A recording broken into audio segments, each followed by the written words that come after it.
बात राजीव कुमार एमएलसी साहब भी बिल्कुल सही बात कह रहे हैं कि मैंने 1 लाख रुपया दिया था।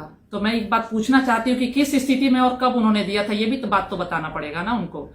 जब मेरे हस्बैंड की हत्या हो गई थी उस समय मैं 9 माह की गर्भवती थी। मेरी बेटी पैदा हुई और यहाँ उद्यान में उसका पैदा हुई और वो बहुत ही भयंकर बीमारी से ग्रसित थी, जिसके लिए मुझे उसे गंगाराम दिल्ली में शिफ्ट करना पड़ा। और शिफ्ट करने के दौरान पर डे का 30,000 रुपया वहां का चार्ज पड़ रहा था और मेरे पास पैसे खत्म होते चले जा रहे थे। मेरे पिताजी समस्त खर्चा वहन कर रहे थे। तो मैंने अपने समाज के लोगों से बात किया इस बारे में, तो उन लोगों ने कहा कि समाज सहयोग करेगा। तो सही बात है, मैं भी राजीव जी को नहीं जानती थी। तो राजीव जी को समाज के ही लोगों ने सभी ने नंबर दिया मुझे और कहा कि इन सभी लोगों से बात कीजिए, क्योंकि इन सभी लोग के लिए कृष्णा साई हमेशा खड़ा रहे हैं। मुझे बताया गया था कि जब राजीव जी के एजेंसी पर लूट हुआ था तो सबसे पहले बाइट दे रहे थे, वो बाइट मीडिया में अभी भी है, कि इनके पक्ष के लिए वो सभी लोगों का विरोध झेले और मीडिया में बाइट दे करके इनके लिए हमेशा खड़े रहे हैं। तो इनका भी फर्ज बनता है कि उनकी बेटी जब पैदा हुई है तो सहयोग थोड़ा सा करें। तो इस सहयोग में सबसे पहले मेरे को ब्रिजकिशोर जी भैया ने भी मेरे को 25,000 दिया, राजन शाही भैया ने भी माझा से उन्होंने भी 25,000 दिया, छोटन ठेकेदार उन्होंने भी 50,000 दिया, संजय एक मामा है उन्होंने भी 50,000 दिया, इन्होंने भी 1 लाख रुपया दिया।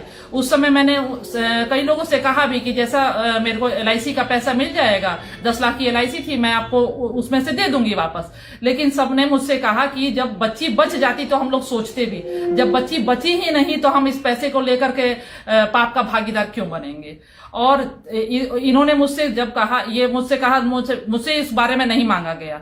इनके मैनेजर ने एक बार फोन किया हमको कि हमको 1 लाख रुपया चाहिए। उस समय ये मेरी फॉर्च्यूनर गाड़ी जो जिनके ऊपर पुलिस की दबिश लगी हुई थी, फॉर्च्यूनर गाड़ी की जो मेरे नाम है, उस गाड़ी के लिए दबिश लग रही थी। तो मुझे इनके ही स्टाफ ने बताया कि इन्हीं के यार्ड में, MLC साहब के यार्ड में मेरी फॉर्च्यूनर खड़ी है।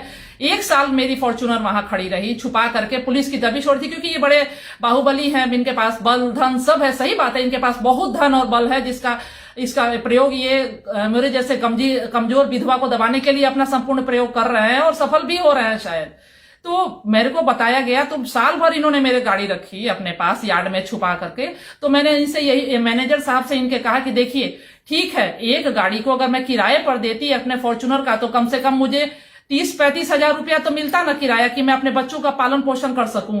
तो आपने अगर आप बहुत बड़े बाहुबली, आपके पास 10 फॉर्च्यूनर है, लेकिन मेरा एक फॉर्च्यूनर आप अपने पास रखे हैं, तो उस एवज से 30,000 रुपये मेरा किराया होता है। तो अपना पैसा काट करके मेरी तो इनके ऊपर उल्टा देनदारी है। मेरी गाड़ी अपने पास रखे थे ना, उसकी देनदारी इनके पास होती है कि नहीं। एक विधवा की गाड़ी अपने पास छुपा के रखना, क्या ये समाज इसको श्रेष्ठ काम कहेगा?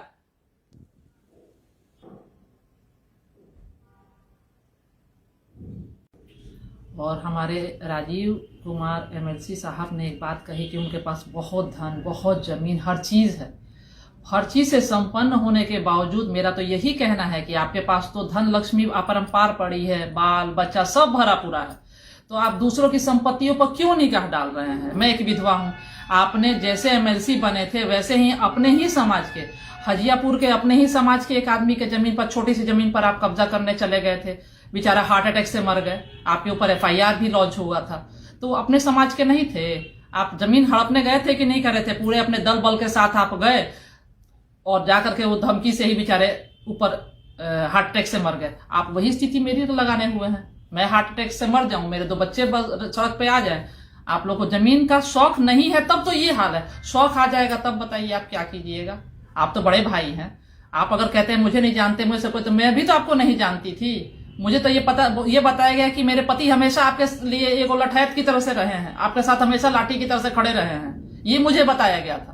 तब मैंने आपसे फोन किया था। मुझे कैसे पता है कि ऐसी लाठी है जो लाठी अब मेरे को ही मार रही है?